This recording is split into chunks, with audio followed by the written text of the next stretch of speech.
بھی کہانی ہے. آدمی زندگی بھر جس سوچ کو لے کر چلتا ہے، اور میرے والدین جس سوچ کو لے کر چلتے تھے، تو جب مجھے ان بہت ساری چیزوں کا احساس نہیں ہوتا تھا جو ہمارے گھروں میں اور ہمارے خاندانوں کے اندر کفایت شعاری کے نام سے چلا کرتی تھیں، کچھ ایسی عادت بن گئی کہ جس زمانے میں اور آج بھی کراچی میں جب پانی آتا ہے گھروں میں تو اس کی قیمت کا اندازہ آپ لوگوں کو ہونے لگا، کیونکہ شارٹیج ہے تو ٹینکر سے منگاتے ہیں. جو میرے بچپن کا دور تھا اس میں کوئی شارٹیج نہیں تھا، پانی خوب وافر مقدار میں آتا تھا، سرپلس ہوتا تھا. تو جب گھر میں ہم نلکا کھولتے تھے تو اس آواز سے میرے والدین چوکنا ہو جاتے تھے کہ ضائع مت کرنا، کم کرو، نلکا کھلا مت رکھو، کم مقدار میں استعمال ہو. اچھا، میری سمجھ میں یہ بات نہیں آتی تھی کہ نہ اس کے پیسے ہیں کچھ، نہ اس کی کوئی قیمت ہے، اس کے باوجود مجھے مسلسل یہ نصیحت ہوتی رہتی ہے. بجلی البتہ اس کے پیسے دیے جاتے تھے تو اس سے مجھے ذہن میں آتا تھا کہ شاید یہ کفایت اس معنی کر کے ہے کہ بتی بجھاؤ، جب نکلو بتی بجھاؤ. وہ ایئر کنڈیشنرز میرے بچپن میں تو تھے بھی نہیں، جب تھے تو بہت کم گھرانوں میں تھے، تو وہ ایئر کنڈیشنر بند کرنے کی بات تو الگ رہی یا کم استعمال کرنے کی بات الگ رہی. مگر ایک کفایت کی کیفیت اسلامی معاشروں میں بھی بڑی پرانی ہے. تو یہ آج کل کے ماحول کے حوالے سے لوگ اگر کوئی بات کریں تو ذہن میں رکھیں کہ ہماری اساس، ہماری اوریجن کے اندر کفایت شامل ہے. کیونکہ پاکستان کے اندر اکثریت مسلمانوں کی ہے، تو اگر اپنی تاریخ پر بھی آپ نظر ڈالیں تو حضور اکرم صلی اللہ علیہ وسلم کی زندگی کے اندر آپ کو یہ بہت ملے گا. جب مال و دولت کی بہتات ہوئی تب بھی وہ کفایت شعاری کا سلسلہ جاری رہا. اور مجھے فخر ہوتا ہے اس بات پر کہ میں انٹرنیشنل آڈینس کے سامنے بھی بات کروں کہ 1400 سال پہلے میرے نبی صلی اللہ علیہ وسلم اپنے کپڑوں کو رفو کرتے تھے خود، اور میرے والد صاحب اسی وجہ سے اپنے کپڑوں کو رفو کرتے تھے. وہ سنت پوری کرنے کے لیے اپنے کپڑوں کو رفو کرتے تھے، اپنے جوتوں کی مرمت کرتے تھے. میرے والد صاحب نے ایک اتنا بڑا کابلر کا وہ کیا جو بھی آپ اس کو نام لیں، سو کہتے تھے، تو وہ بھی اپنے جوتوں کو مرمت کرنے کے لیے انہوں نے استعمال کیا. تو یہ ایک ٹریڈیشن تھا جس میں فخر کیا جائے. فخر کس بات پر کہ ہیومن ریسورسز کی کوئی نیچرل ریسورسز کی، ارتھ کے ریسورسز کی کوئی حد ہے. ضیاع مت کرو، جانور بھی مارو تو ضیاع مت کرو. اس کے کئی ایک واقعات مجھے یاد آتے ہیں نبی صلی اللہ علیہ وسلم کے، اور وہیں سے ہم اپنی اسپرٹ کو پکڑتے ہیں کہ اسپرٹ معاشرے کی اطمینان والی اسپرٹ کے اندر اللہ تعالیٰ کی کائنات کے اندر ایک بیلنس. کائنات تو میرے دنیا کے باہر بھی ہے، مگر پھر دنیا کا ایک بیلنس وہ کیا ہے؟ اس کی اسپرٹ مثال کے طور پر ایک واقعہ ہے کہ حضور اکرم صلی اللہ علیہ وسلم اپنی دوچھتی پر تھے، تو گرمی تھی، وہ انہوں نے کروٹ لی، تو جو چارپائی تھی وہ باندھ کی چارپائی، تو ان کی کمر پر اس کے نشان تھے. تو حضرت عمر ان کے پاس بیٹھے تھے، وہ رونے لگے. تو انہوں نے پوچھا، جاگ گئے میرے نبی صلی اللہ علیہ وسلم؟ پوچھا کیوں، کیا بات ہے؟ کہنے لگے جی اتنی مال و دولت ہے مدینے میں اور آپ اسی طرح سے رہتے ہیں. تو وہ بھی ایک کیفیت تھی کہ اپنے اوپر ڈونٹ ویسٹ اٹ، اپنے اوپر بھی زندگی لو، گزارو نیچرل انداز سے. اچھا، اس کے بعد اگر دریا کے پاس بھی وضو کرو تو احتیاط کے ساتھ کرو. اچھا، ہمارا کیا ٹرینڈ ہے؟ اگر آپ مساجد میں جائیے تو نل کے کھلے میں گھڑ گھڑ گھڑ آواز آ رہی ہے، لوگ لمبے لمبے وضو کر رہے ہیں جناب، تقریباً نہا رہے ہیں وضو کے ساتھ. تو کفایت کا وہ کیفیت ذہن سے نکل گئی.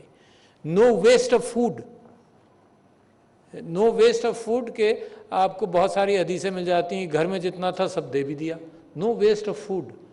یہ چیزیں مہنگی ہیں.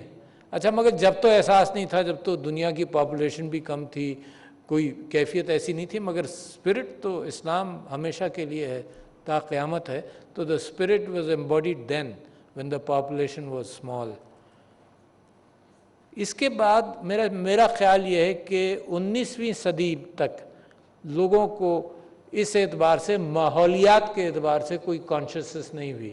آپ نے دیکھا کہ جانوروں کی پاپولیشنز کا مثال کے طور پر انڈیجنس پاپولیشن جانوروں کی صرف شوق شکار کے اندر تباہ کر دیں. نارتھ امریکہ کو آپ دیکھ لیں یا آسٹریلیا کو آپ دیکھ لیں, یہ بھی ہوا.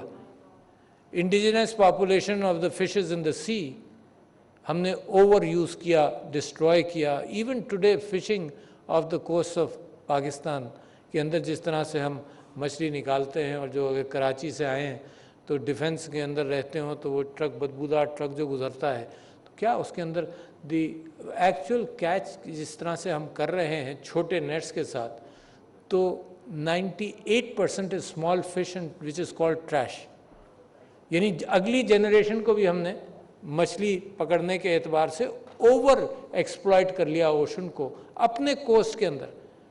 گندگی کا پٹارا جناب, ہم 450 ملین گیلنز آف سیویج ہم سمندر میں ڈسچارج کر رہے ہیں off the coast of Karachi. At least 450 million gallons per day ہم ڈسچارج کر رہے ہیں. پتہ نہیں کس زمانے میں کیا فیصلہ کیا کہ سمندر جو ہے وہ برداشت کرتا رہے گا, اس کے اندر پھینکتے رہو پھینکتے رہو پھینکتے رہو.